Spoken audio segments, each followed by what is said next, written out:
할렐루야. 참 좋으신 우리 하나님께 감사로 박수로 한번 감사를 한번 올려드리고 싶습니다.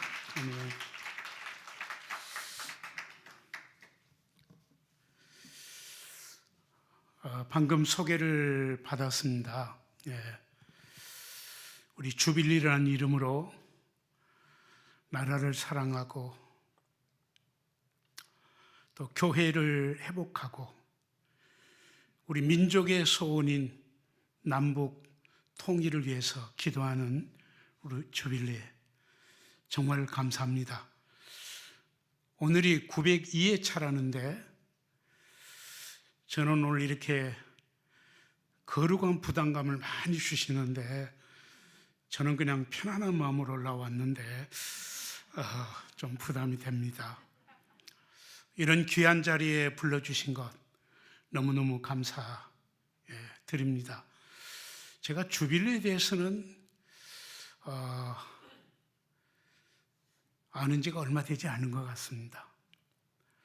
미안합니다. 이렇게 소중한 18년을 이어오는 소중한 기도 모임을 제가 알지 못했다는 것에 대해서 정말 미안합니다. 우리 이종복 목사님께서 저희 학교 교장을 하시면서 통일에 대한 큰 비전을 가지고 프로그램을 진행하는 가운데 우리 주빌리를 알게 됐고 저에게 몇 차례 이야기를 했는데 모르겠어요. 제 마음속에 그렇게 크게 다른 생각이 많아서 그러는지 크게 와닿지는 않았는데 지난 1월 달에 우리 오성훈 사무총장님과 함께 5분이 그 바쁜 중에 강주까지 오셨습니다. 같이 만나 뵙고 그리고 저희 학교 이야기도 같이 나누고 저는 몰랐는데 우리 이 목사님이 한평 캠퍼스까지 다 구경시켜 드린 것 같습니다. 보셨죠? 학교를 엄청 크게 지었는데 필요하시면 우리 주빌리 준이 학교를 하시면 저희 학교 빌려드릴게요. 네. 하나님께서 이렇게 깊이 역사하시고 섭리하심을 제가 절절히 느끼는 마음으로 이 자리에 섰습니다. 그때부터 제가 주빌리에 대해서 공부하기를 시작했습니다. 그리고 기도했습니다.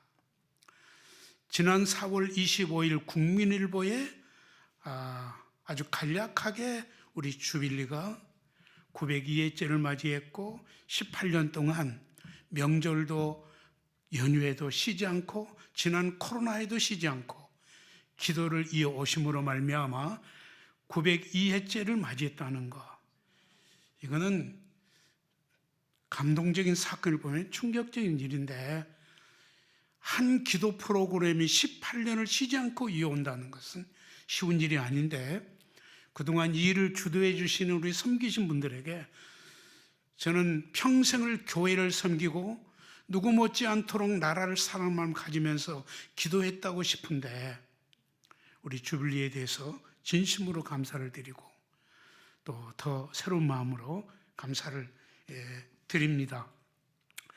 오늘 저는 평생에 강해 설교를 해왔습니다. 하지만 오늘 시간은 그런 시간 아닌 것 같고 그래서 제 간증 겸한 말씀을 같이 나누려고 오늘 이 본문을 선택했습니다. 어떻게 이 통일 문제를 가지고 18년 동안 기도하는 주빌리의 이 자리에 오늘 저희를 서게 하셨는지 지난 제 과거를 돌아보게 되었습니다. 한 7가지가 생각이 나더라고요. 첫째는 1981년 강주 모교회에 제가 부목사로 있었습니다. 근데 서울에 저 아는 지인 목사님이 경기도 파주의 한 교회를 소개하시면서 와라, 너무 좋다, 같이 목회하자, 그리고 더 공부해야 될 거 아니냐, 자녀들 미래를 위해서든지 하여튼 저를 유혹하는 말로 저를 이렇게 초청을 해 주셨는데 제가 그 상황에 부목사였지만은 그 상황에서 교회를 옮길 수 없다고 생각하고 있었는데 전화를 3번까지 주셨어요. 제가 거절했습니다. 정말 고맙지만 갈 수가 없겠네요. 그리고 제가 잠이 들었어요. 꿈을 꿨어요. 근데 소개하는 그 교회 동네를 꿈에 보여주신 거예요. 그 한 동네에 교회가 2개가 있는데 제가 가야 할 교회 모양을 그대로 보여주셨어요.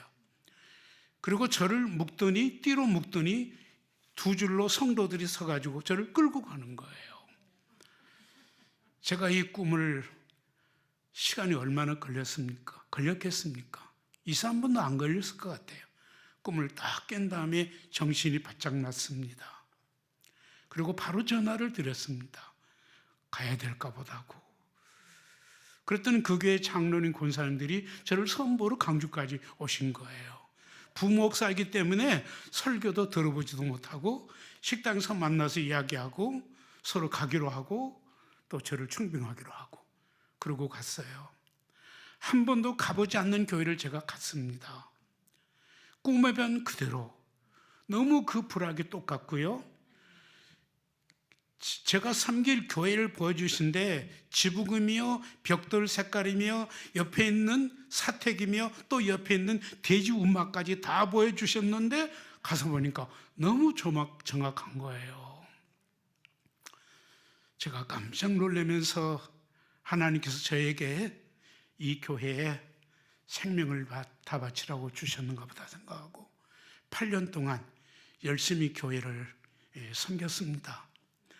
그리고 연초가 되면 1월 첫 주일이 되면 반드시 저는 기도원에 가서 일주일 동안 금식 기도를 하고 한 해 목회를 시작했는데 생각해 보니까 제가 주로 갔던 곳이 하늘산 기도원이더라고요. 가평에 있는 하늘산 기도였습니다. 1월 첫 주니까 눈이 얼마나 많이 왔겠습니까? 온 천하가 하얀 눈으로 쌓여 있는데 나무 숲 밑에 비늘을 쓰고 눈을 맞아가면서 기도하신 분들이 참 많았어요. 정말 도전적인 평신도들이었어요. 저도 옆에서 가만히 기도소리를 들어보니까 자기 기도가 아니고요.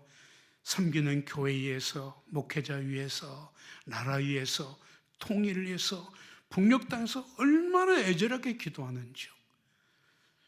그걸 매년 느끼는 거예요. 그리고 그 군대 훈련이 있으면요. 바로 통일로 옆에 교회가 있었거든요. 탱크 한 부대가 밤새도록 지나가면요. 저희 있는 집 그 방이 막 흔들릴 정도예요. 이런 분위기 속에서 제가 8년을 목회를 했고요. 명절 때가 오면은 고향을 못 가면 임진각에 꼭 갔어요. 거기 통일단이 있잖아요. 거기에 수많은 사람들이 북녘 땅을 바라보면서 제사를 지낸 분, 머리 숙이고 기도하는 분, 절하는 분, 그분들과 함께 서서 북녘 땅을 바라보면서 남쪽에 속한 사람이 저도 모르게 북녘 땅을 바라보면서 함께 기도했던 기억이 있는데 그런 분위기 속에서 제가 8년 동안 파주에서 목회를 했었습니다. 난 평생에 여기서 목회를 마칠 거라고 생각을 했는데 강주에서 또 청빙이 오는 거예요. 저는 가지 않으려고 피하려고 못 간다는 말은 못하고 기도해 볼게요. 이건 피하는 기도인데 3개월을 기다리다가 제가 안 내려갈 것 같으니까 권사님들이 장로님들이 올라오셨더라고요. 저를 불러내더니 첫 마디가 목사님 지금 내려갑시다. 이삿짐은 나중에 가고 지금 내려갑시다 이거예요. 제가 솔직히 기도 안 했습니다. 내려가려고 생각도 못했습니다. 정 그러시다면 저에게 다시 기도할 기회를 주십시오. 그리고 기도하기 시작했습니다. 마지막 기도하겠다는 것을 답으로 알고 3개월을 기다리고 기도했다는데 우리 책임도 있지 않느냐. 그래서 저희 집사람과 함께 눈물로 같이 기도하고 가기로 결심을 하고 주일 예배를 드리고 재직회를 열고 제가 그랬어요. 저는 교회를 뜨게 되었습니다. 저 붙잡으러 가지 마시고 다음 후임을 놓고 의논하세요. 그리고 문 닫고 제가 문 열고 나와버렸어요. 제가 아주 독한 사람이잖아요. 그 당시 교회 상황은 제가 옮길 수 없어요. 교회 건축하려 땅 샀죠. 설계했죠. 헌금 작정했죠. 이런 상황에서 담임 목사가 어떻게 교회를 떠납니까? 그런 상황이었는데 할 수 없이 강주로 또 내려가서 한 교회에서 28년을 목회하고 그리고 은퇴하고 4년을 지났습니다. 왜 제가 이 말씀을 드린 거 아니? 비록 강주에 내려갔지만 여기서 마음에 담았던 나라에 대한 문제, 통일이라는 문제가 제 마음속에 굉장히 담아 있었던 것 같아요. 그걸 느꼈어요. 그래서 우리 기독교 학교를 세웠는데 우리 이정 목사님과 함께 우리 아이들에게 통일 비전을 주는 프로그램을 만들어서 이론만이 아니고 독일을 가고 러시아를 가고 그리고 중국 단동을 가고 백두산 올라가고 그리고 강원도에 있는 탈북자 다음 세대 학교가 있는데 우리 아이들 데리고 그 학교에 가가지고요 이틀을 머무면서 공동체 생활을 같이 하게끔 만드는 이런 실제적인 프로그램을 진행하게 되었습니다. 그뿐만 아니라 유럽에 있는 2세들을 불러다가 보름 동안 훈련을 시키고 마지막 코스를 우리 임진각까지 통일 전망대까지 데려와서 북녘 땅을 보여주고 너희들의 부모님들이 이 땅을 어떻게 알고 있는지를 이야기해주고 함께 기도하고 마무리 짓고 독일로 보여주는 이런 프로그램을 진행을 하게 됐습니다. 자, 이런 그 모든 것들이 오늘 우리 한 가지인데 지난 월요일 날 우리 월강에서 함께 서겠던 목사님 8분하고요 파주를 방문했습니다. 오늘 여기 오셨는데 파주에도 저희 가족이 있어가지고 목회를 하시는데 목사님을 찾아가기 위해서 같이 왔는데 임진각을 갔습니다. 저는 다시 한번 예전에 거기서 기도했던 마음을 다시 생각하고 우리가 오늘 이 자리를 계획하고 한 것이 아니거든요. 그런데 하나님께서 왜 이 자리에 저를 불러주시는지를 생각하는 가운데 바로 오늘 이 시간 앞으로 우리 주빌레와 함께 통일 문제를 놓고 더 간절히 기도하도록 이런 자리를 허락해 주시지 않았는가라는 생각을 갖게 되었습니다. 살아계신 하나님, 아브라함의 하나님, 이삭의 하나님, 야곱의 하나님, 오늘 우리의 하나님께서 반드시 우리의 기도도 응답해 주실 것을 믿습니다. 그런 차원에서 오늘 이 본문 말씀은 제게 간증이 있습니다. 제가 1974년도에 신학교 학생이었는데 그때 강주의 기독병원에 카링턴 선교사님 계셨습니다. 내과 의사였는데 결핵을 전문으로 담당하신 치료하신 유명한 의사이신데 이분이 한국에서 20년 동안 선교사로 섬기다가 이제 한국에는 있을 필요가 없다고 생각을 하시고 벵글라로 지원하신 거예요. 벵글라데시로. 그래서 그때 동행한 분이 정성균 선교사님이 계셨습니다. 이분은 신학교를 갓 졸업했습니다. 카링턴 선교사 함께 벵글라데시를 가기로 작정하고 저희 신학교 오셔서 채플 시간에 설교를 했습니다. 그때 바로 이 말씀을 주셨어요. 나의 달려갈 길과 하나님께 주신 나의 사명, 곧 하나님의 은혜의 복음을 전하려 하시면은 나의 생명도 조금도 귀중히 여기지 않겠다. 이 말씀을 그날 저에게 주셨는데 제 가슴 속에 굉장히 충격적으로 그 말씀을 받아들였어요. 그리고 이분이 벵글라데시에 가서 6년, 파키스탄에 가서 4년, 10년, 그러니까 1984년, 74년에 떠났는데 1984년에 순교하셨습니다. 파키스탄에서. 얼마나 열심히 선교를 하셨는지. 그리고 파키스탄에 묻혔고 그분의 머리카락 손톱을 가지고 오셔서 지금 일산에 있는 우리 기독교 공동묘지에 장례를 했는데 그때 제가 파주에 있었습니다. 그 장례식 같이 참석을 했던 것입니다. 이분이 마지막 그 남겼던 절절한 그 말씀이 지금도 제 마음속에 살아있고 제가 목회를 하는데 바로 사도행전 20장 17절에서 37절까지 이 말씀을 제 평생의 목회의 핵심으로 알고 지금까지 교회를 섬겨왔습니다. 제가 목회할 때 힘들 때, 낙심될 때, 피곤할 때, 시험 당했을 때 항상 이 말씀을 또 묵상하고 또 묵상하면서 제가 오늘까지 목회를 마무리를 지었는데요. 바울 사도께서 오늘 본문에도 나옵니다마는 바울 사도는 예수님 다음으로 그분과 비교할 수 없는 참으로 위대한 분이신데 이분이 어떻게 그 어려운 일을 감당하셨는지 오늘 본문에 보면 고스란히 기록이 되어 있더라고요. 그래서 저는 예수 그리스도는 유일하신 나의 신앙의 대상이고 내 신앙과 내 목표안의 한 모델이 되신 분은 바울 사도가 됐습니다. 그러면서 오늘 이 본문 말씀을 제 마음속에 담고 오늘까지 목회를 해왔는데요. 이 말씀을 전체를 정리하면 굉장히 많지만 제가 한 7가지로 정리를 했습니다마는 시간상 다 설명을 드릴 수는 없고요. 그 18절에 보면 제가 PPT를 준비를 해야 될 건데 못했습니다. 18절에 보면 아시아에 들어오는 첫날부터 지금까지 내가 어떻게 행하고 이렇게 시작하더라고요.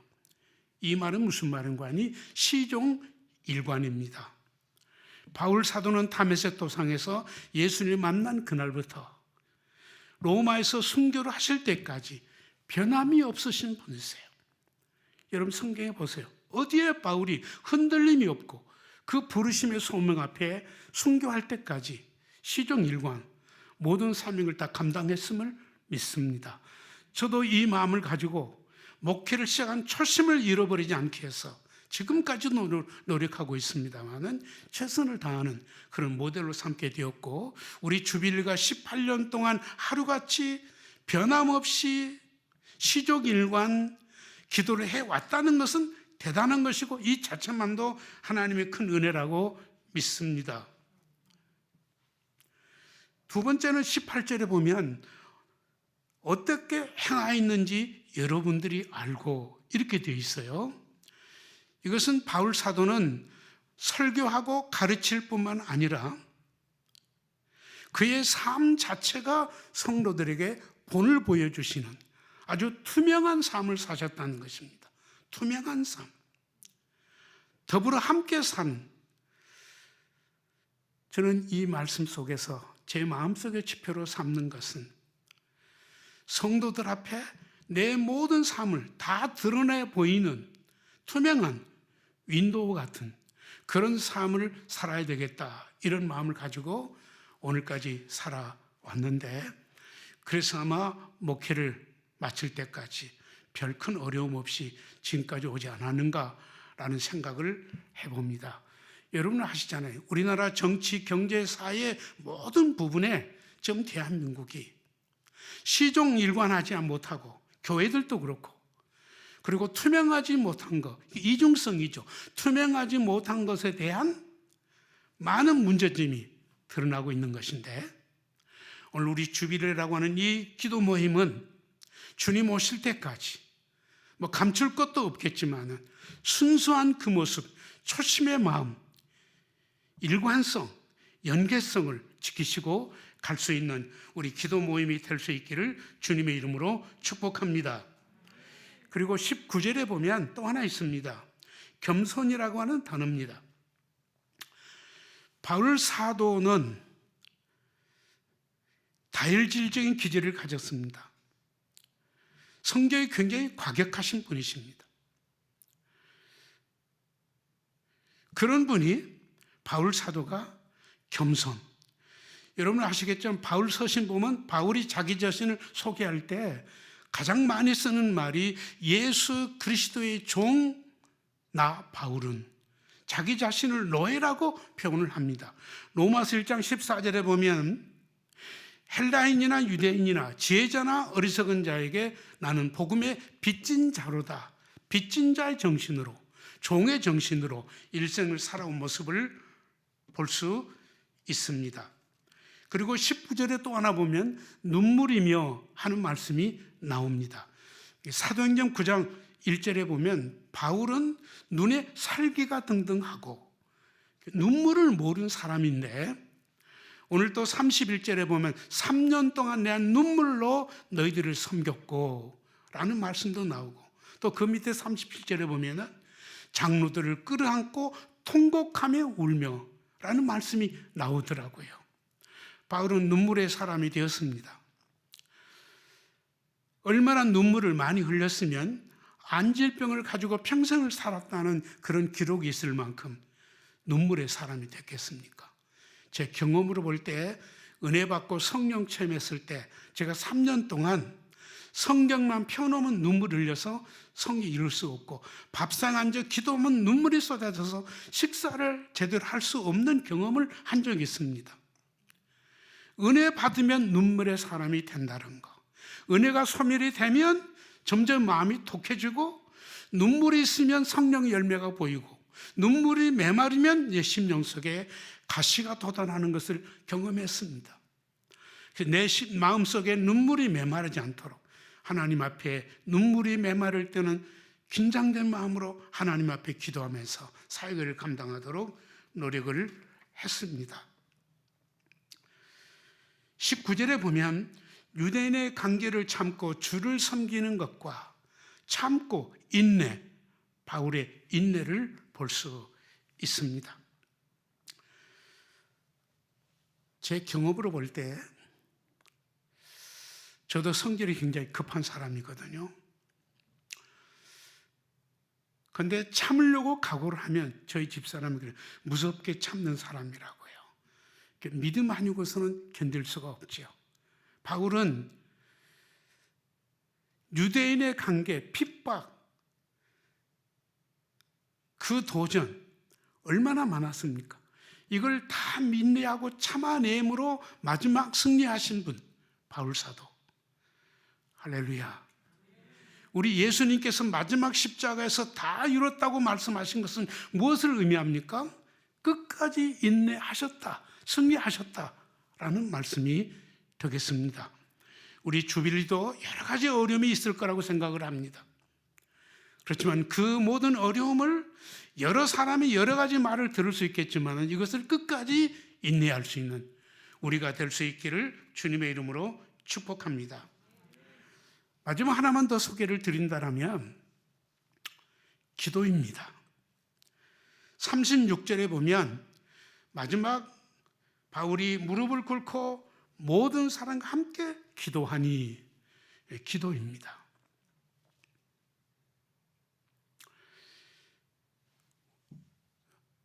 저는 기도로 목회를 해왔다라고 할 수 있겠습니다. 우리 주빌리 기도 모임인데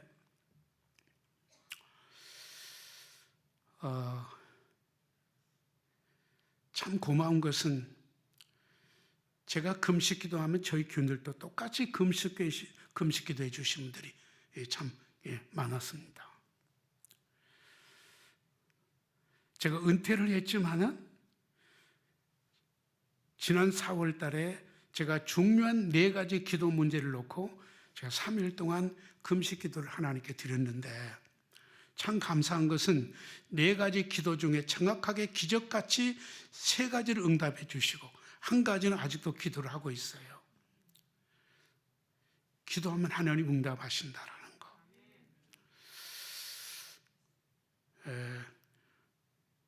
비록 지방 도시에 있는 월간교회이지만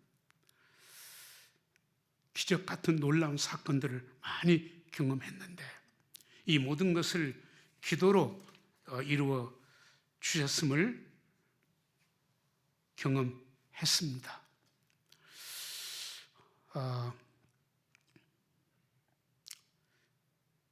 이런 말이 있더라고요. 말씀은 화목이라면 기도는 불이고요. 말씀이 심장이라면 기도는 호흡과 같고요. 말씀이 다이너마이트라면 기도는 그 다이너마이트에 불을 붙이는 거라고. 그래서 저는 물질의 11조만 아니라 시간한 11조를 하나님께 드릴 것을 서운하고 그냥 움직이면서 기도하는 것이 아니고 무릎 꿇고 공식적으로 기도하는 시간을 하루에 2시간 40분 이상은 내가 기도해야 되지 하면서 기도하면서 사역을 감당해 왔는데, 하나님께서는 기도를 반드시 헛되지 않도록 응답하신 것을 수많은 경험을 했습니다. 우리 주빌리 기도가 끝까지 기도하심으로 복음왕국, 통일왕국,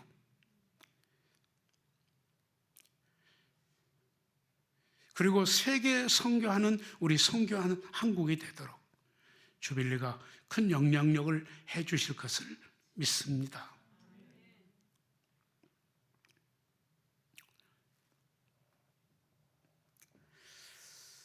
이제 저희가 함께하고 싶은 것이 하나 있는데, 그게 다음 세대입니다. 우리가 통일을 위해서 열심히 기도하시는데 통일도 귀중하시지만은 통일되었을 때 이 나라를 지켜가고 이끌어갈 통일 시대에 적합한 지도자를 지금부터 준비를 해야 되는데 어떻게 할 것인가? 그래서 저희들이 통일 교육을 시키고 있는 거 아니겠습니까? 우리 주빌리도 이런 똑같은 목적을 가지고 해 나가고 있는 것 같습니다. 우리는 정치적으로 통일, 경제적으로 통일론, 이념적인 통일 이야기를 하지만 그건 불가능하다고 생각합니다. 우리 기독교의 복음으로 통일을 이루는 날, 그날 진정한 통일이 오게 될 것입니다. 우리는 그날이 오기를 기대하고 기도합니다.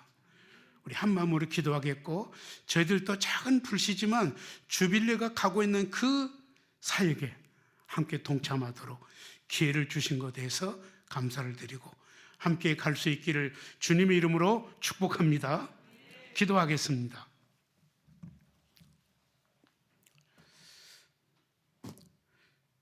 살아계신 하나님 아버지, 감사하고 감사합니다. 이 땅에 유일하게 남는 땅, 분단된 나라 대한민국, 저 북녘 땅을 하나님이 긍휼히 여겨 주시옵고 반드시 통일을 주실 것을 믿습니다. 그날이 언제 오실 거는가는 우리는 모르지만 하나님 역사의 섭리 속에 있음을 믿사옵고 우리가 할 수 있는 것은 기도밖에 없음을 믿습니다. 18년 동안 하루같이 902회차를 기도할 수 있도록 도와주심을 감사합니다. 하나님의 붙들어 주시고 힘을 주시고 능력을 주시고 환상을 보게 하시고 은사를 허락하여 주셔서 반드시 우리의 기도가 이루어지는 날 역사가 증명하기를 주빌리 기도를 통해 하나님 아버지여 이 땅에 통일이 오게 하셨음을 우리 마음속에 간증이 되도록 허락해 주실 줄 믿습니다. 이 기도의 불씨가 한반도 전체의 저 북녘 땅에 세계 열방에 기도를 모으게 하심으로 하나님의 능력으로 저 분단된 장벽이 무너지게 하여 주시고 통일이 오게 하시고 북녘 땅에 곳곳에 세워졌던 교회가 다시 세워질 수 있도록 축복하여 주시고 복음왕국, 선교왕국, 주님이 마지막 오실 때를 준비하는 이 나라, 이 민족이 되게 하여 주시옵소서. 한국교회가 복음적으로 본질을 잃어버리고 너무 약화되어 가고 있고 세속화되어 가고 있습니다. 하나님의 초대교회 우리 성도들처럼 눈 속에서 금식하면서 무릎이 닳도록 하나님 앞에 간구했던 그 기도가 살아나게 하여 주시옵고 교회마다 예배가 회복되게 하시며 성령이 임재하시며 사도행전 교회가 되게 하여 주옵소서. 축복하여 주시옵소서. 하나님, 우리 주빌리 기도의 모임을 하나님 사랑하시고 축복하여 주시사 다음 세대를 길러내는 주빌리가 되게 하여 주시옵고 한국 곳곳의 지방의 기도를 통해 하나님의 나라가 이 땅에 속히 오게 하여 주시옵고 다음 세대를 하나님의 거룩한 백성으로 세워나갈 수 있도록 은총을 베풀어 주시옵소서. 하나님 믿습니다. 성령님이여 믿습니다. 우리 가운데 임재하시고 함께하시고 도와주시옵소서. 예수님의 이름으로 기도하옵나이다. 아멘.